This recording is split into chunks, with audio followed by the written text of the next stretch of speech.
Le premier point concerne les contraintes structurelles et institutionnelles qui concernent le foncier en général. Et après, on développera la question du foncier destiné à l'industrie d'une manière spécifique. Première chose à remarquer que la question foncière est très complexe.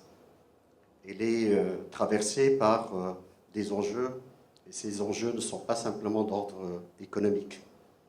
Ils sont aussi d'ordre socio-politique, puisqu'il s'agit donc d'abord d'une diversité des statuts qui sont toujours en vigueur d'après la législation marocaine. Et donc, cette diversité des statuts crée des situations de difficultés sur le terrain. Deuxième chose à remarquer, dans le cadre des spécificités du foncier au Maroc, c'est la question du dualisme que connaît le droit marocain en matière de régime juridique, avec une forme de propriété immatriculée et une autre forme de propriété non immatriculée.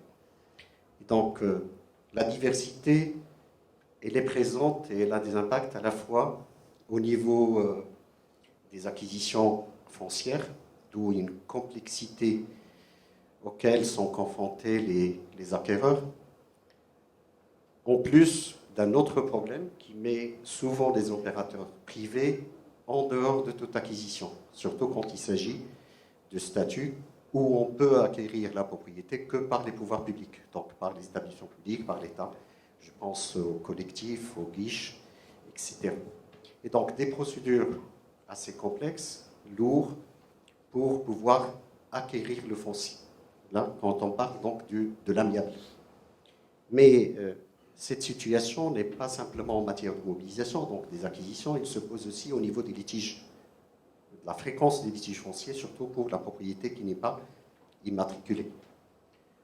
Surtout pour la propriété non immatriculée, où il y a un flou concernant à la fois la situation du statut du propriétaire, mais aussi au niveau même matériel, puisque pour la propriété non immatriculée, il n'y a pas de cadastre. Comme vous le savez, le cadastre existant au Maroc, c'est un cadastre juridique. Il est intégré dans le cadre de la procédure d'immatriculation foncière. Et donc, toute la propriété non immatriculée, elle est en dehors du cadastre. Et donc, on n'a pas une situation claire sur le terrain en matière de limite de la propriété, ni de la consistance, etc. Au niveau des autres statuts, même pour l'État, ce qui appartient à l'État, il n'est pas sécurisé, puisque même l'État n'a pas pu jusqu'à aujourd'hui délimiter tout son patrimoine et immatriculer son propre patrimoine. On parle donc d'un vœu qu'on ne cesse de répéter, c'est la généralisation de l'immatriculation foncière. Même l'État n'a pas immatriculé son propre patrimoine. Mais il n'a pas même pas délimité, parce qu'il y a une procédure de délimitation administrative qui peut sécuriser le patrimoine au niveau à la fois du propriétaire, mais aussi au niveau des limites de la propriété, et qui peut être une solution à la contestation. Alors hier, jusqu'à hier, si on revient, c'était l'État qui mobilisait son foncier. Oui. Pour répondre à des problématiques industrielles. Oui, pour contourner un petit peu ces problèmes. Pour contourner ces problèmes, l'État a mobilisé son propre foncier dans le cadre, vous puisez dans la réserve foncière de l'État. Mais l'État ne dispose pas d'une grande réserve foncière aujourd'hui. Et quand elle existe pas dans l'urbain ou dans le périurbain, puisque l'État a été, dans les années 60, les années 70, était le principal promoteur, lotisseur et promoteur immobilier. Et donc, elle a fait plusieurs opérations. Et on n'a pas renouvelé la réserve foncière publique.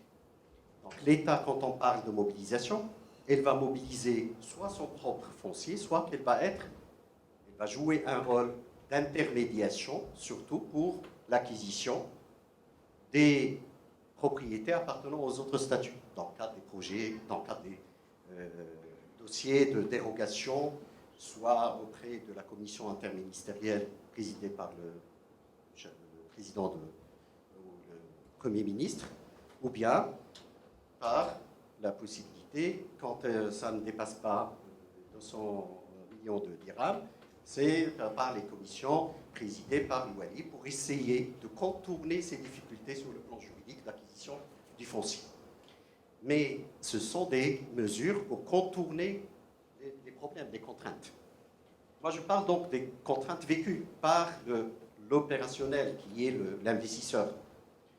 Quand il est face au terrain, quand il ne peut pas passer par ses commissions, et donc il est confronté à une réalité sur le terrain. Cette réalité, elle apparaît à travers des difficultés rencontrées, au niveau des acquisitions, au niveau des litiges fonciers, au niveau aussi du marché foncier. Quand on parle de marché foncier, on crée une situation de pénurie. Quand ils existent, quand ces statuts fonciers existent dans un marché foncier, avec les difficultés d'acquisition, ils créent une certaine rareté parce que tout le monde va se diriger vers l'immatriculé ou la propriété privée immatriculée. Et donc, pourquoi on va chercher la propriété immatriculée? Parce qu'on aura moins de problèmes. À la fois au niveau de la sécurité juridique donc de l'acte et aussi au niveau de la sécurité juridique concernant qui est le véritable propriétaire. Et aussi par application d'autres textes qui concernent l'urbanisme. Pour faire un lotissement, il faudrait que le terrain soit immatriculé ou en cours d'immatriculation et que la phase d'immatriculation, donc le dépôt d'opposition, soit close pour pouvoir faire un lotissement. Et donc, on pousse les gens vers aller vers l'immatriculation foncière et que l'État n'a pas pu immatriculer au moins tous les terrains dans l'urbain et dans le périurbain. Surtout que c'est là où se posent les problèmes à la fois pour le foncier destiné à l'industrie, au tourisme, aux autres segments qui sont le commerce et bien sûr le logement. Alors, je voudrais juste...